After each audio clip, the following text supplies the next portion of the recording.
Матфея, 11 глава, написано слова нашего Господа Иисуса Христа. «Придите ко мне все труждающиеся и обремененные, и я успокою вас». Давай дальше. «Возьмите иго мое на себя и научитесь от меня, ибо я кроток и смирен сердцем, и найдете покой душам вашим». Все знают давно это местописание, да? Все хорошо его знают, что это часто читаемый стих, часто он преподаваемый, слова нашего Господа Иисуса Христа. Знаете, интересно, здесь настолько все конкретно написано, что и добавить ничего и не надо сильно ничего добавлять. Просто я хочу с вами пройтись по этому стиху, чтобы мы немножко вникли в Писание. Да? Как Писание говорит, что если мы будем вникать в закон свободы, в закон совершенный, то это очень хорошо для нас, да? Это очень правильно для нас. Потому что без понимания слова нам не приносит результата, согласны? И если мы не растворяем его верой, тоже оно нам, прочитали, хорошо. Прочитали и хорошо. А здесь такая глубина, здесь такое сокровище для всех нас. Сам Господь говорит: придите ко мне. Знаете, так легко, когда ты видишь конкретный указатель на дороге, до Тель-Авива 15 километров, да? А не висит такой непонятный указатель, как в анекдоте, в Сибири. Как дойти до того-то города? Говорит, прямо и направо. Говорит, а когда направо? Он говорит, сегодня среда? Да, в пятницу направо. Кто был в Сибири, тот примерно понимает, что там меряют не километрами, а днями. А вот что касается наставника нашего и начальника веры нашей, Иисуса Христа, Он говорит очень просто и конкретно. Он говорит, придите ко мне. Так здорово. Да, Он не говорит, придите к Игорю, а он вас приведет ко мне. Он не говорит, придите еще кому-то, а тот приведет вас к тому-то, а возможно, тот еще вас приведет к тому-то, и может быть, потом вы придете ко мне. Наш Господь настолько все упростил, Он сразу в этой фразе, Он сказал это всем. Он сказал, придите ко мне все, это раз. Потом труждающиеся и обремененные. Кто-то может сказать, я на сегодняшний момент, у меня все аколь беседер, я не труждающийся, не обремененный, у меня все замечательно. Тогда тебе тоже надо прийти к Иисусу. Ты относишься к категории все. Кому нам надо приходить? К Иисусу Христу. Если мы пришли на собрание, но не пришли к Иисусу Христу, то мы неудачно пришли. Если мы собрались на домашние группы, но мы не пришли к Иисусу Христу, мы неудачно пришли. Если мы пришли в молитве, но не пришли к Иисусу Христу, мы неудачно пришли в молитву. Неудачно, неуспешно, неправильно, мимо, как хотите назовите. Только Он один может сказать правду, истину нам, потому что только Он один знает состояние наших сердец. И на сегодняшний момент, друзья, многие из нас нуждаются в обновлении. Сегодня даже служащие Богу, многие из нас нуждаются в том, чтобы этот стих был принят нами верой, растворен и произвел на свою работу. Он говорит, каждому из нас, придите ко мне, все труждающиеся и обремененные, и я вас успокою. Вас не успокоит Игорь. Паша тоже навряд ли вас успокоит. Даже Денис вас не успокоит. Веня тоже не успокоит. Пастор Вениамин, не успокоим. Выслушать выслушаем, помолиться помолимся, но так, чтобы вы 100% обрели внутренний покой, это может сделать только Бог. Поэтому этот стих настолько классный, настолько простой и настолько доступный для наших сердец, что он 100% работает в жизни, и в моей тоже. Я буквально еще вчера сидел вечером и в таком был небольшом напряжении, о чем проповедовать. Кажется, читаю каждый день, и план победы, и помимо плана победы читаю, и вроде служу, и домашняя группа, и у Саши Петецкого на доме. Всегда есть что сказать, знаете. А иногда ты раз, и у тебя хопа, и пусто. И ты такой раз, а что ж сказать из этих 66 книг благословенного, богодухновенного Писания? И раз помолился просто искренне Богу, сказал: Господь, ты видишь, я не хочу ничего выдумывать, я не хочу какие-то теологические здесь вопросы поднимать. Нет, я хочу, чтобы это слово, оно принесло результат братьям и сестрам, которые будут. Оно сокрушило кого надо, оно ободрило, оно облегчило или дало свободу. Самое главное, дало то, что там написано: покой. Покой, друзья. Слушайте, я так внутренне понимаю, в молитве, как-то Денис проповедовал, делился словом и молился, и я тоже как-то внутренне понимаю, что как-то, я думаю, многие из нас напряжены.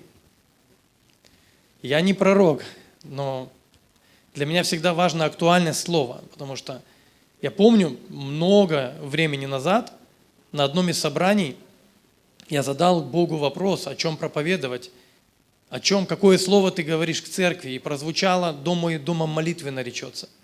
И потом началось молитвенное, плюс-минус началось молитвенное служение, и оно продолжается по сей день, по шаббатам. Я не говорю, что это может, и не важно, но на тот момент это было актуально, потому что люди, признались: да, мы домом молитвы не являемся, то есть молитва как-то так у нас, слабенько.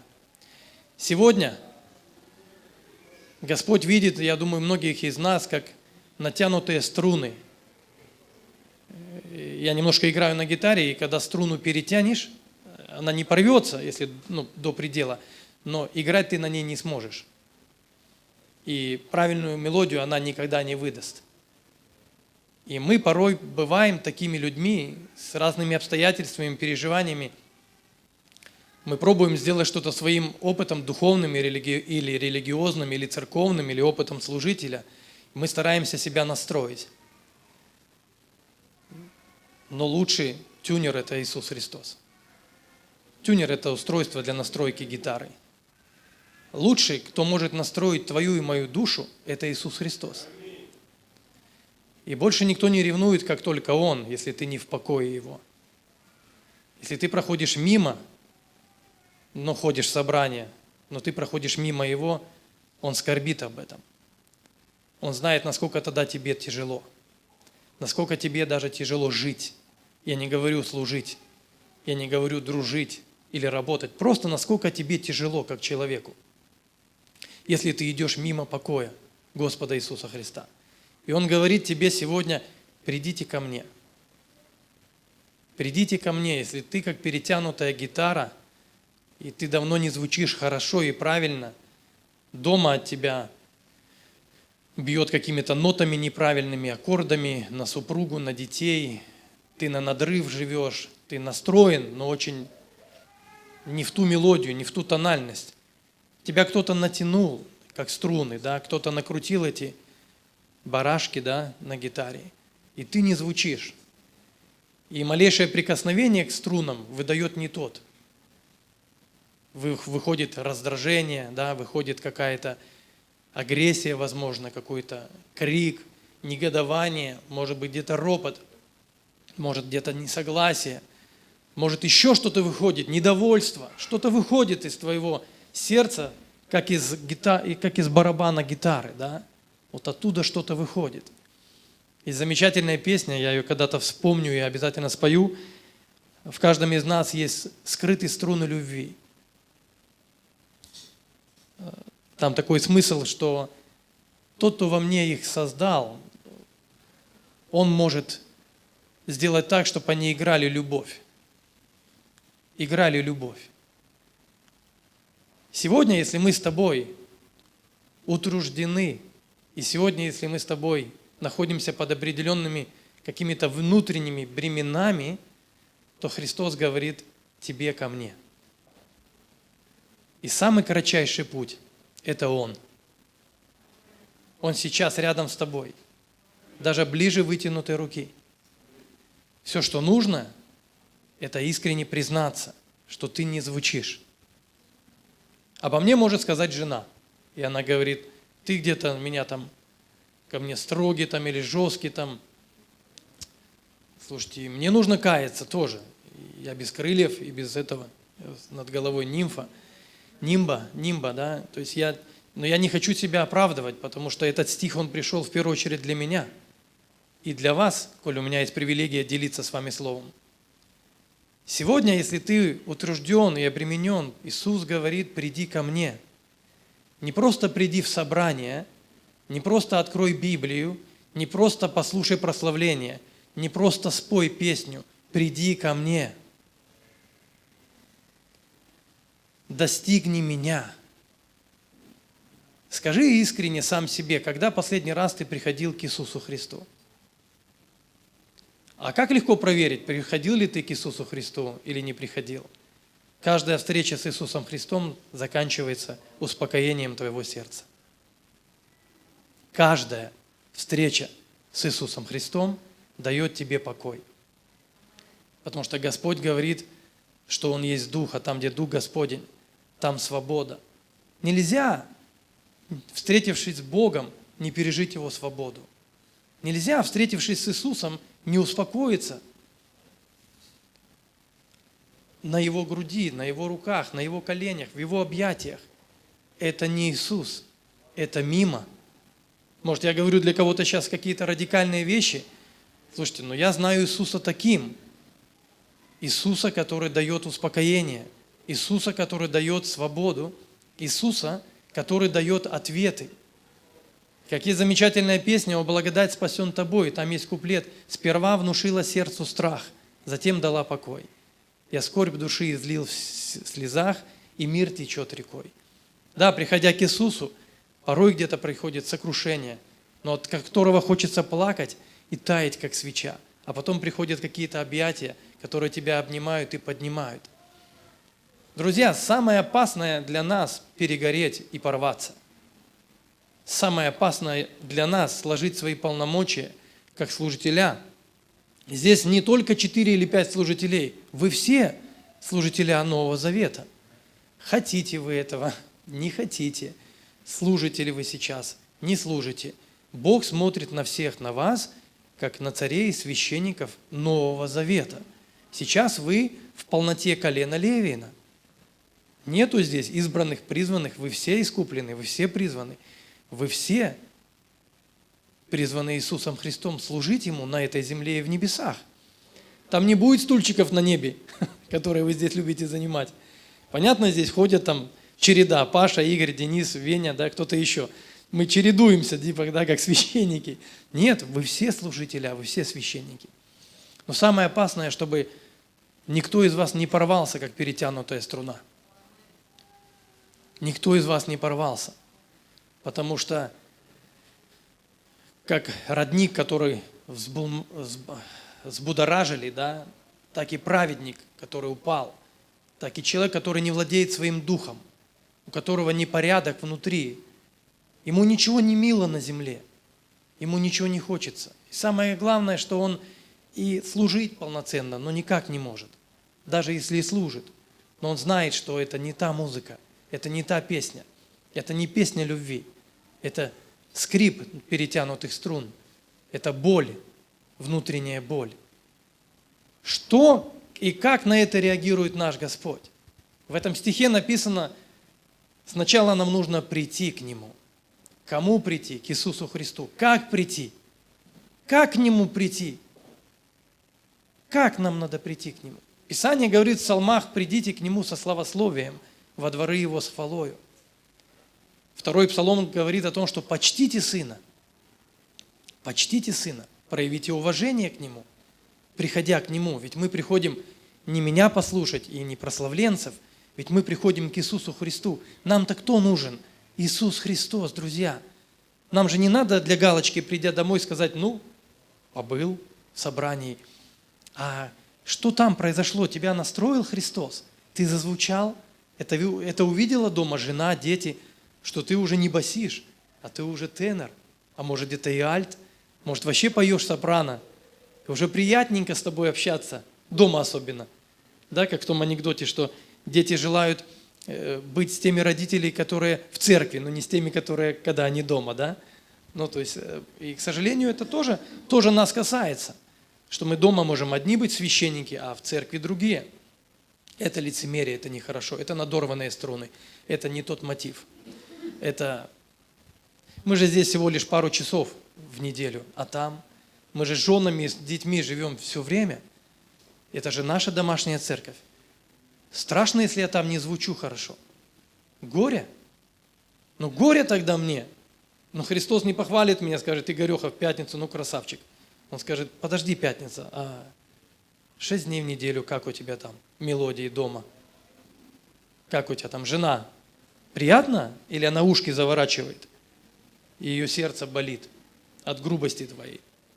И дети домой не спешат, потому что папа трохи тиран. Ну, хотя, может быть, и служитель. Это к нам сегодня слово, друзья. Ну, ко мне так точно. Ко мне так точно. Сегодня Иисус говорит: придите ко мне, придите с почтением ко мне, придите, прославляя меня, придите с верой, ибо написано, что без веры невозможно угодить.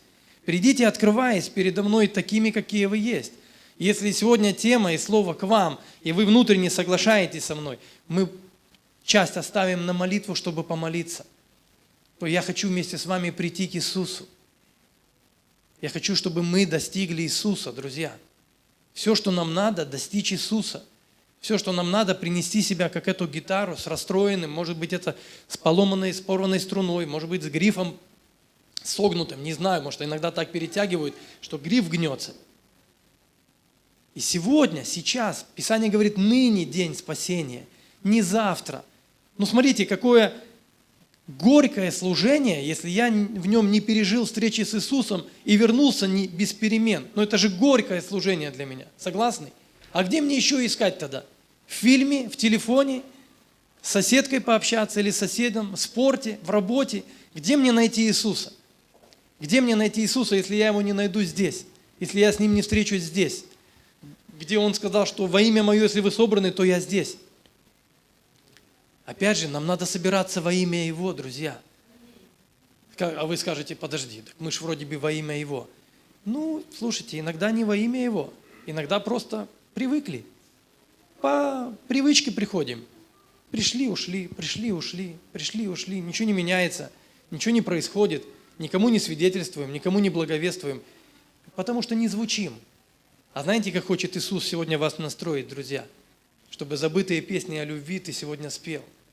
Прохожему или завтра кому-то засвидетельствовал, потому что из тебя будет звучать эта мелодия. Кому ты последний раз рассказал, что Иисус есть Господь, настраивающий души и спасающий, и крестящий Духом Святым? Кому ты последний раз говорил Евангелие? Представьте, я сейчас попрошу, поднимите руку, кто вот вчера проповедовал, а кто месяц назад, а кто полгода назад проповедовал Евангелие, а кто год назад, да? Ну, то есть понятно, да? Успели кто-то поднять. Придите ко мне все труждающиеся и обремененные, и я успокою вас. Дальше. Возьмите иго мое на себя. Это продолжение. Перед нашим с вами сегодня встречей, перед нашей встречей с Иисусом, продолжение в этом стихе. Он говорит: возьмите иго мое на себя. Он что-то просит меня и вас взять на себя. Оказывается, иго – это определенное какое-то такое влияние конкретное. Это какая-то нагрузка, это какое-то бремя. Но чтобы мы не сильно пугались, что сейчас от Иисуса какое-то бремя на нас, там дальше написано: ибо иго мое благо. Послушайте, Иисус говорит: возьми мое иго на себя, и мое иго, оно благо. Что такое благо? Это доброта, это счастье, это благополучие. Слушай, если мы живем уже без доброты, без счастья и без благополучия, то мы полный вперед свободны. Ну, в том плане, что без иго Иисуса Христа. Сами по себе. Можем называться верующими, можем быть в собрании, но сами по себе болтаемся туда-сюда. То есть никакого счастья не испытываем, никакой доброты в себе не несем. И благополучия нету ни нам, ни семьям нашим. Ну, так вот, если по-честному. Он говорит: возьмите иго мое на себя. Возьмите. И каждый из нас должен задать вопрос: я сегодня принял на себя иго Иисуса Христа. Я сегодня захотел, чтобы Его доброта, счастье были во мне, жили, царствовали во мне. Только глупый скажет: мне это не надо. Каждый из нас скажет: я хочу. Я хочу, чтобы в моем сердце, в моей семье царствовала благость, доброта. Я хочу, чтобы особенно семейные. Ведь вы же хотите, мы же хотим, чтобы в первую очередь у нас там царствовала доброта. Но ведь так, аминь, семейные. Ведь так же, вы же я, жены, мы же хотим, чтобы у нас дома царствовала доброта. Это правда. И представляете, у нас царствует доброта, и мы эту доброту приносим в пятницу. И здесь становится ее больше, больше, больше. А когда у нас там нету, мы и почерпнуть нечем, и раздать нечего. Он говорит, научитесь от меня. Возьмите иго мое и научитесь от меня. Сегодня, если ты встретился с определенными трудностями в жизни и понял, что ты расстроенный, как гитара, и не строишь давно, тебе надо научиться. Я учился, начиная с детства, играть на гитаре, и никак не мог ее сам настроить. И бегал с 9 этажа на 8 к соседу, и он мне всегда настраивал. Он всегда мне настраивал, пока я сам немножко не научился, и пока не появились тюнера для настройки. И сейчас в телефоне удобно. Надо бегать к учителю. Аминь. Если ты сегодня сам не можешь себя настроить, и муж тебя не настроит, и ты мужа не можешь, и не знаешь как, крутите друг другу барашки эти на гитаре, струны рвутся, треск, соседи радуются, дети плачут. Слушайте, то надо успокоиться, друг друга настраивать. Хватит. Надо прийти к настройщику, к Иисусу Христу. И мы возвращаемся к тому, что говорится выше. Придите ко мне. Если ты устал настраивать свою жизнь и тыкаешь непонятно куда пальцем, и не знаешь, сколько путей, сколько направлений в твоей жизни, в семье, в служении, пора прийти к Иисусу, который говорит, я путь. Я не множество путей. Он говорит, это я путь. И он говорит, иди за мной. Все хорошо. Иди за мной. Не знаешь куда? Приди к Иисусу и иди за мной. Хватит играться в религию. Хватит быть мертвыми. Хватит быть теплыми. Хватит быть неживыми. Не надо никого здесь удивлять. Приди к Иисусу и будь счастлив. Потерял свое счастье? Приди, пожалуйста, к Иисусу. Церковь тебе счастья не даст. Хоть 10 раз тебя будем погружать. Хоть в воду, хоть куда хочешь. Хоть в мертвое море. Чтоб наверняка. К Иисусу приди. Он говорит, научитесь у меня. Я кроток и смирен сердцем. Какие приятные слова. Кротость и смирение. И как это дефицитно у нас с вами. Кротость и смирение. У нас больше дерзновения какое-то, с дерзостью немножко. У нас больше какое-то непонятно что вообще, откуда всплывает, фильмы какие-то там, прошлая жизнь какая-то. У нас и женщины бывают, коня на скаку остановят, да, и в избу войдут, когда и не попросят. Да? Когда изба не горит, и конь стоит в стойле, да, они свое делают. И опять же он говорит, и найдете покой душам вашим. Слушайте, приятно дело иметь с Иисусом, потому что у него нету то да, то нет. И он не водит никого из нас за нос. И он никого никогда не разочаровывает. И никто не скажет, слушай, это не работает. Я приходил множество раз к нему, ничего не помогло. Ты не доходил до него, ты не приходил к нему. Ты выплакивался, как маленький ребенок. Знаете, истерики, а толком тебе ничего ж не объяснить в этом случае. Ты же истеришь, даже если тебе 45 лет. Тебе ж надо высказаться. А к Иисусу можно прийти в смирении и сказать, стоп. Пожалуйста, настройте гитару. Иисус, пожалуйста, настрой меня как гитару. Я помню, как ты настроил меня первый раз, и это была первая любовь. Я помню ту музыку, которая лилась из моего сердца. Я помню те откровения. Я помню то наполнение, которое было от встречи с Твоим Духом. Я звучал любовью. Это заметили все. Мои родители, мои друзья, мои соседи. Все заметили, что я издаю какую-то другую музыку, музыку любви. Мои уста, мое сердце, присутствие мое, оно привлекало людей, оно раскрывало людям сердца. Сегодня я не настроен. Сегодня порой я вам скажу, что некоторые из вас похожи на гитар, которые даже в чехлах стоят, в жестких чехлах, закрытых на замочки.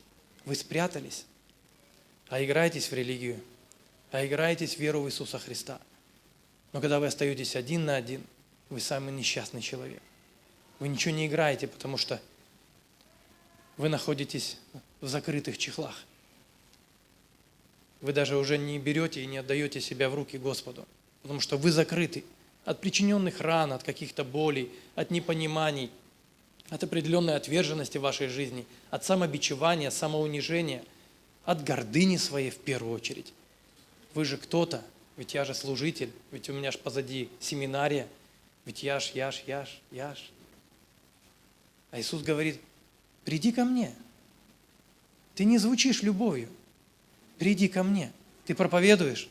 Молодец. Но ты не звучишь любовью. Ты пророчествуешь? Молодец. Но ты не звучишь любовью. Ты бесов изгоняешь? Молодец. Но ты не звучишь любовью. Ты что-то жертвуешь? Ты что-то раздаешь? Ты кого-то благословляешь? Но это без любви. Сразу Коринфянам всплывает, да? Все делаешь, но если без любви, какой смысл? Ведь ты же в первую очередь сам недоволен от этого всего. Тебе самому нехорошо. А Иисус создал тебя, умер за тебя, чтобы тебе было хорошо. Иисус хочет... Когда-то было одно видение показано. Иисус говорит: я стою на входе в церковь, и люди идут в храм, идут, но они проходят все мимо меня. Все мимо меня. Они бегут в какие-то служения, в какие-то собрания, в какие-то идеи, в какие-то темы, в какие-то планы, в какие-то программы. Они бегут друг друга посмотреть, увидеть, кофе попить. Все это замечательно. А я стою, и никто не приходит ко мне. И они приходят и уходят такими же. Потом время приходит, кто-то падает, кто-то спотыкается, кто-то разводится, кто-то блудит, кто-то еще что-то делает. Они не приходят ко мне. Они не приходят ко мне. А Иисус пришел с небес на землю, чтобы мы к Нему были ближе. Он стал ближе к нам, друзья. Он сейчас здесь, на этом месте. Я хочу просто с вами сейчас помолиться. Сколько у меня есть времени? Это 2 минуты еще, да? Сейчас 28. Паша, сколько? До 40, да? Я хочу с вами помолиться. Леш, если можно, какой-то фон. Хочу просто с вами помолиться. Я думаю, что это самое важное, чтобы мы сейчас помолились и пришли к Иисусу. Просто пришли к Иисусу. Чтобы Дух Святой помог нам соединиться с Иисусом, встретиться с Иисусом. Чтобы этот стих ожил в моем и в твоем сердце. Чтобы ты ощутил покой. Чтобы ты просто успокоился от дел своих, тем более в шаббат. Чтобы ты успокоился от своего религиозного опыта. Чтобы ты успокоился в своей семье.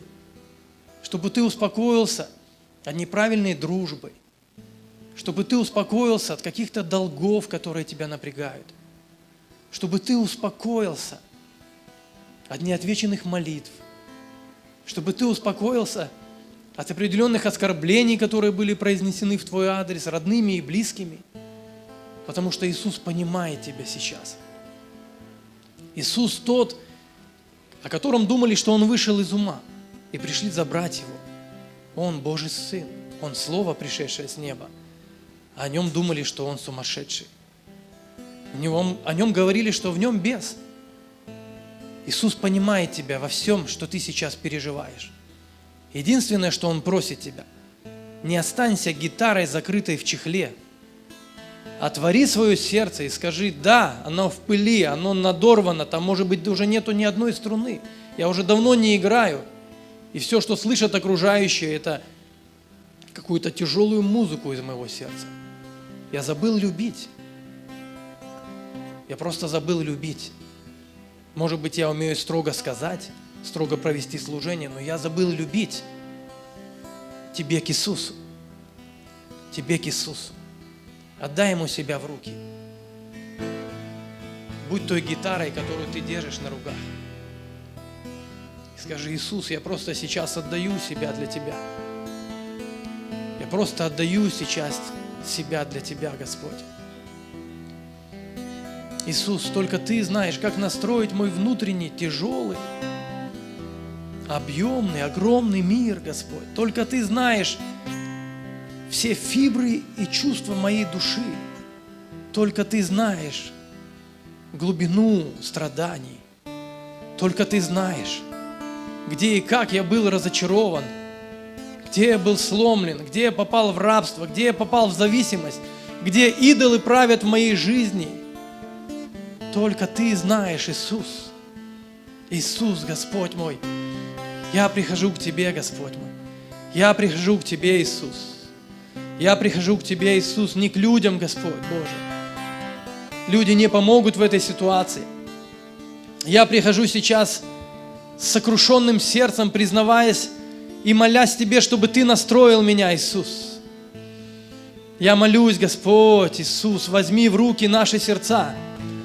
Возьми нас, как инструменты, Господь, которыми мы созданы были, инструментами духовными, чтобы славить, чтобы петь, чтобы ликовать, чтобы прославлять имя Твое на этой земле, тем более здесь, в Израиле, прославлять Тебя, Господь. Господи, но порой мы надорванные, и Твое имя хулится у язычников, когда они слышат нашу неправильную речь, когда они слышат наши ссоры, конфликты в семьях, когда они видят наше неправильное отношение к детям, к женам, к мужьям, друг к другу, когда они видят нас за сплетнями, клеветой, Господь, за неправильными вещами. Это расстроенные инструменты. Они не звучат в любви. Мы просим у Тебя прощения, что мы давно не звучали любовью, и потому не привлекаем души к спасению. Иисус, пожалуйста, только Ты можешь настроить нас. Только Ты можешь настроить нас. Только Ты можешь настроить нас, Иисус. Только Ты можешь настроить наши сердца, Иисус. Иисус, Господь. Господь, Иисус, наведи свой порядок в наших сердцах.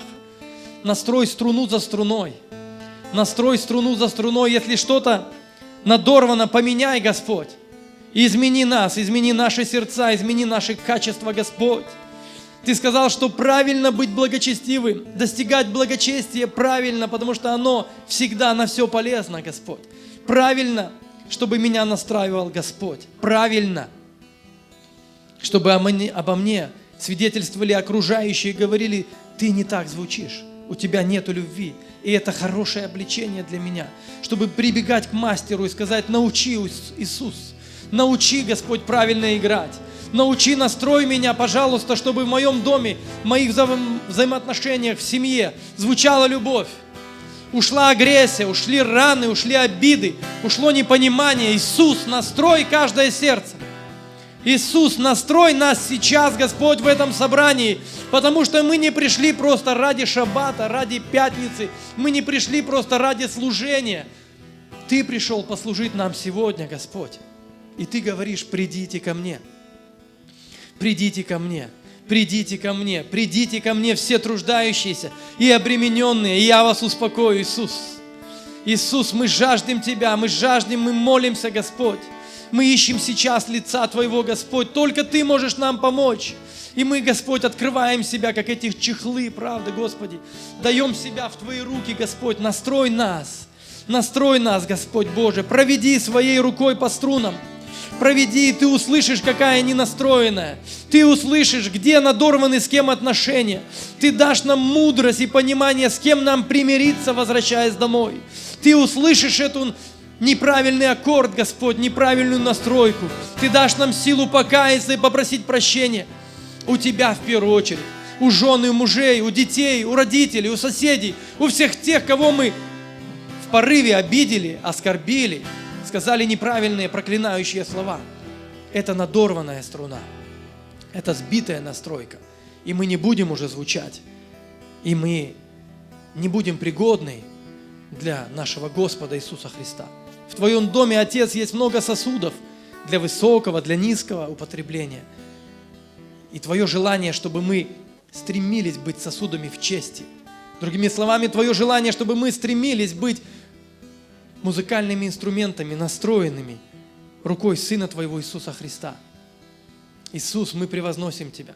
Мы поклоняемся Тебе, Господь, в это время. Мы приходим к Тебе в поклонении, осознавая, что Ты наш Бог. Прости, Господь, нас. Прости, Господь. Мы отвергаем сейчас всякий идол в нашей жизни. Мы отвергаем наше «я» гордое. Мы отвергаем, Господь Боже, всякое разочарование. Мы отвергаем всякую депрессию, мы говорим: унынию пошло прочь. Во имя Иисуса Христа мы призываем сейчас Твой Дух Святой на это место. Твою радость, Господь Боже. Твою радость, Господь Боже. Аллилуйя, аллилуйя Тебе, Господь. Аллилуйя Тебе, Господь. Аллилуйя Тебе, Господь. Давайте встанем, давайте возвышать свои голоса. У нас есть 5 минут. Иисус, Господь, слава Тебе, слава Тебе, слава Тебе, слава Тебе, слава Тебе, слава Тебе, слава Тебе. Настрой нас, Господь, настрой нас сейчас. Это жизненно необходимо для нас. Мы берем сейчас Твое иго на нас, это благо, это счастье, это благополучие. Мы сейчас принимаем Твое иго на нас, Иисус Христос. Мы слагаем у Твоих ног наши сердца, и мы берем Твое иго, Господь. Мы берем Твое иго для наших сердец, для нашей семьи, для наших родных и близких, для церкви, в которой мы живем и служим. Мы берем Твое иго, Господь. Твое иго, оно благо. И бремя Твое не тяжко, Господь, не тяжко, Господь. Все, что для нас сейчас тяжко, мы оставляем здесь именем и силой Иисуса Христа. Мы оставляем все здесь во имя Иисуса. Мы оставляем всю боль. Мы оставляем всякое разочарование. Мы оставляем всякий грех, всякое неверие на этом месте. И мы принимаем Твое бремя. Оно легко, оно легко, оно легко, оно легко. Боже, благослови нас, Отец. Мы все нуждаемся в Тебе, Господь Иисус. Мы все нуждаемся, мы все приходим к Тебе. Мы все приходим в Твои объятия, Иисус. Мы жаждем покоя. Мы жаждем успокоиться в Тебе. Успокой нас, Иисус. Успокой нас. Порой мы, как дети, отнятые от материнской груди. Мы порой, как овцы потерявшиеся. Как Давид говорит о себе в 118-м псалме: Господи Боже, взыщи нас, Господи. Мы не хотим играть в религиозные игры. Мы хотим быть искренними. Мы хотим быть честными. Мы хотим быть свободными. Мы хотим быть с Тобой, Иисус. Мы хотим быть в Твоем покое. Мы не хотим ничего никому доказывать. Мы хотим звучать для Тебя. Мы хотим звучать для Тебя любовью. Мы хотим звучать любовью для наших жен. Мы хотим звучать любовью для наших мужей. Мы хотим звучать любовью для наших детей. Мы хотим звучать любовью для наших родных и близких, для наших соседей. Мы хотим звучать любовью для тех, у кого мы работаем, делаем заказы. Мы хотим звучать любовью для наших начальствующих. Мы хотим во всем проявить Твою силу. Сила Твоя в любви, сила Твоя в прощении, сила Твоя быть спокойными, Господь, чтобы всему миру показать, что я спокоен, потому что Иисус успокоил меня. Я спокоен в своем доме, я спокоен в своей семье, я спокоен на работе, я спокоен в своей жизни, Господь. Я молюсь об этом. Успокой каждое сердце. Я молюсь об этом, Господь, пожалуйста. Успокой каждое сердце, Господь, чтобы каждый успокоился в Тебе, Господь, Боже, в этот особенный шаббат, Господь, Боже. Я молюсь о том, чтобы мы приготовили свои сердца, приобщаясь к Твоему телу и к Твоей святой крови. Твоей крови достаточно, чтобы искупить нас. Твоей крови достаточно, чтобы обновить нас. И мы приходим к Тебе, к престолу благодати с дерзновением, с сердцем, полной веры, очистившей окроплением наши сердца и нашу совесть. Мы приходим, зная, что мы получаем оправдание через жертву Иисуса Христа, жизнь через жертву Иисуса Христа, силу побеждать свое «я» через жертву Иисуса Христа, силу побеждать идолов через жертву Иисуса Христа. Господь, дай нам сегодня перемену в нашем сердце. Настрой нас, чтобы мы снова звучали для себя. Для Тебя, Иисус. Для Тебя, Иисус. Поднимай всех тех, кто когда-то служил в прославлении. Поднимай всех тех, кто когда-то пел Тебе песни в ночи, поклонялся Тебе. Поднимай, Господь, чтобы у нас было большие группы прославления, чтобы у нас было много левитов, славящих Тебя, чтобы все домашние группы имели поклонников хороших и славили, и поклонялись, потому что мы будем петь песни любви для Тебя. Благослови наши сердца, принять причастие, приобщиться к телу Христа. Мы любим друг друга, мы благословляем нашу общину, мы благословляем каждого брата и сестру, мы благословляем наши семьи, каждого служителя. И мы будем смотреть вперед, Господь, с верой, то, что Ты верен, Господь. За все благодарим Тебя во имя Иисуса Христа. Аминь. Пожалуйста, служением хлебопреломления.